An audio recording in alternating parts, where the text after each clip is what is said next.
This is a special edition of my opinion segment, My Two Cents. It's prompted by the storm of controversy created by recent commentaries from Bill O'Reilly of Fox News and CNN's Don Lemon. They had a different take on where the black community ought to focus its attention following the verdict in the trial of George Zimmerman, the man who killed Trayvon Martin. Both O'Reilly and Lemon, one white, the other black, have come under blistering attacks for having the temerity to suggest that we black folks ought to do a bit of house cleaning rather than looking to blame the system for what ails black America. To say I'm ticked off at the wave of criticism would be to put it mildly. I'm as mad as hell, and I'm not going to take this anymore! Mad as hell indeed. Those attacks on O'Reilly and Lemon have me riled up. And so I'm going to be rather expansive in this response. Let me warn you, I'm going to use a little bit of naughty language. I am an ex-sailor, after all. That's your language, General. Well, when I want it to stick, I give it to them loud and dirty. Then they'll remember it. So if you have virgin ears, you might want to stop watching. But if you're going to hang with me, fasten your seatbelts, folks. There's going to be some turbulence in this one. But let me begin with my favorite line from Dr. Martin Luther King, a statement which captures the very essence of what's necessary to begin to right whatever may be wrong in this world. Quoting, "Our lives begin to end the day we are silent about the things that matter." The current and future state of black America matters very much to me. I was born black, I've lived black, and I'll die black. My community must wake up and end this misplaced emphasis on blaming outside forces for many of the problems inside the African American community. That was the crux of O'Reilly's commentary. And the grievance industry have intimidated the so-called conversation, turning any valid criticism of African American culture into charges of racial bias. Lemon expressed much the same thing, but got a bit more personal, suggesting that our troubled young black men might improve their lot in life if they stopped sagging their pants, stopped committing crimes, and went to school. The response to Lemon's comments were so negative, he went on the morning talk show The View in an effort to slow the vitriol being hurled at him, mostly from black folks. Don, you getting you behind. Oh my God. I said respect where you live and finish school and also be an involved parent if you either plan for a kid or stop having a kid on wedlock. I don't know. Many in the black chattering class have been all over TV blasting Lemon's and O'Reilly's commentaries as way off base. Certainly, where my pants are laying or how many children there are in my family, those things are outcomes. What we ought to be dealing with are the things that drove these problems. This is such a crock of I couldn't have said it better. Are these folks living in some kind of alternative universe? It's not the system causing the crime and debauchery in many of the nation's black inner-city areas. It's largely young men with a perverted sense of right and wrong, with no moral foundation, with no regard for human life.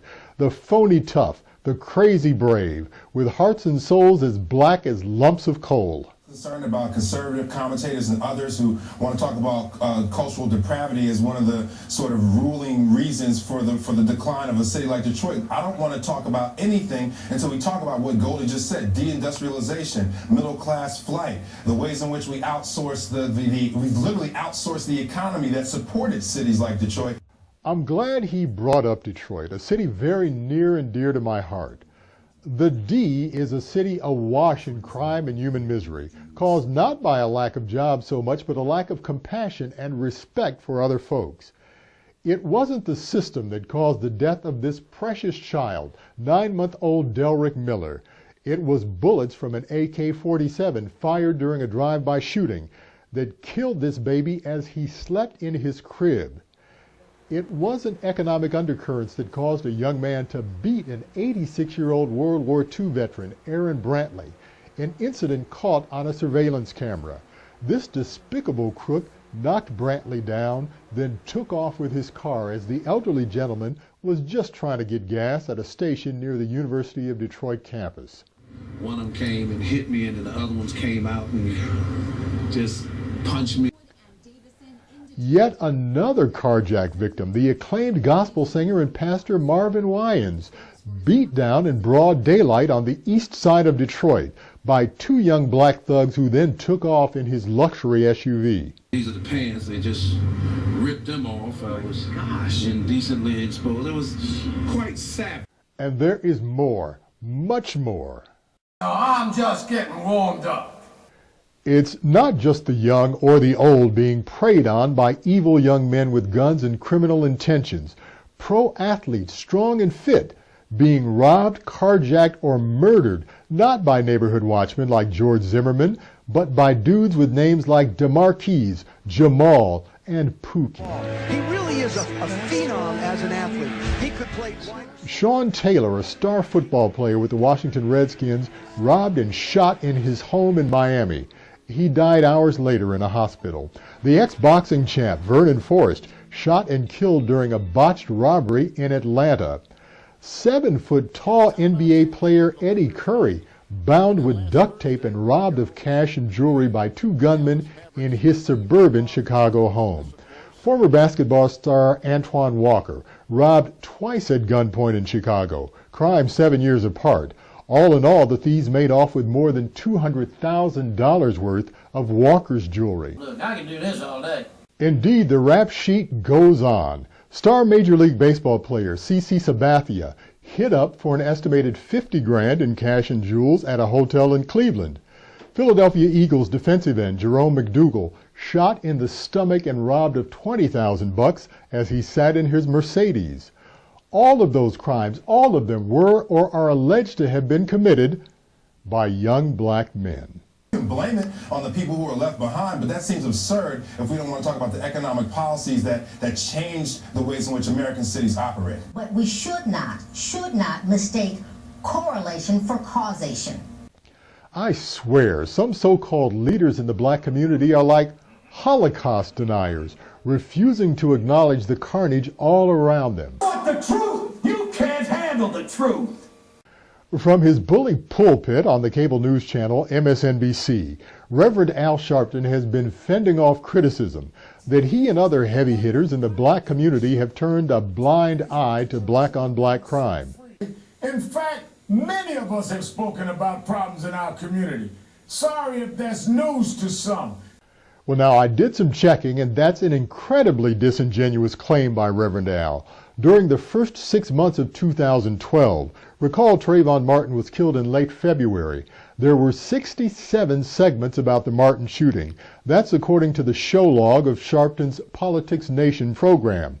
There was only one segment dealing with black-on-black crime, a brief interview on June 26th with Chicago Congressman Danny Davis. It was pointless to continue on checking the show log. Through the last half of last year up to and including the George Zimmerman trial, Reverend Al provided almost wall-to-wall coverage of the Martin case. It was all Trayvon all the time, with next to no discussion about the flood of shootings and robberies by black people against black people. The old saying fits this dire situation perfectly. I have seen the enemy, and the enemy is us. Shoddy, or nearly non-existent parenting, plays a significant role in all of this. Babies having babies, 2/3 of them out of wedlock. The data is voluminous and convincing. Kids born into those circumstances are at a big disadvantage, and overwhelmingly, compared to kids raised in two-parent homes, end up as troubled teens and troubled young adults. Let's go to the Bible for a moment. In the 12th chapter of Matthew, Jesus said, "Make a tree good and its fruit will be good," or "Make a tree bad and its fruit will be bad." In Matthew 7:21, Jesus provides the remedy for rotten fruit. He says, "Every tree that does not bear good fruit is cut down and thrown into the fire." Instead of coddling and offering excuses for the awful behavior of a number of our teens and young adults, maybe we ought to take heed of what Jesus said. Rather than kissing butts, we should be kicking butts. If I were the man I was 5 years ago, I'd take a flamethrower to this place! I'll say this for you, Suggs. You're the kind of man that's a pleasure to hang. If all you can talk is guff, go talk it to the devil. Another problem, the education, or more precisely, the lack of it for many black kids. The schools in most of our inner cities, like Detroit, are in bad shape, no question. But even if they were top tier, with nearly 2/3 of young black men dropping out and not graduating high school, the joblessness, hopelessness, and crime would mostly be the same, wouldn't it? I'm as mad as hell, and I'm not gonna take this anymore! I'm mad as hell and I'm not gonna take it anymore! That ought to be the hue and cry of every person of goodwill in the African American community about the evil in our midst. These lawless young people who are inflicting such pain and misery on their own people. You have almost nothing to fear from a neighborhood vigilante like a George Zimmerman, but get caught in many inner city neighborhoods across the nation, especially if you appear to have anything of value, you stand a very good chance of becoming a crime victim. Black folks are 13% of the American population, and yet we are nearly 50% of murder victims. In about 95% of those cases, the killer is black. That has almost nothing to do with systemic issues in our country, but nearly everything to do with the bad fruit a number of our people have been producing over the past few decades. Folks, isn't it time to focus most of our energies on the evil within a number of our black neighborhoods, to scream loudly and often, "I'm mad as hell" about black-on-black crime, about the lawlessness and irresponsibility of many in the African American community? Unless or until we do, regardless of any systemic changes, very little will change for the better. As we used to say on the block I grew up on, the same old, same old. And that is my 2 cents for this week.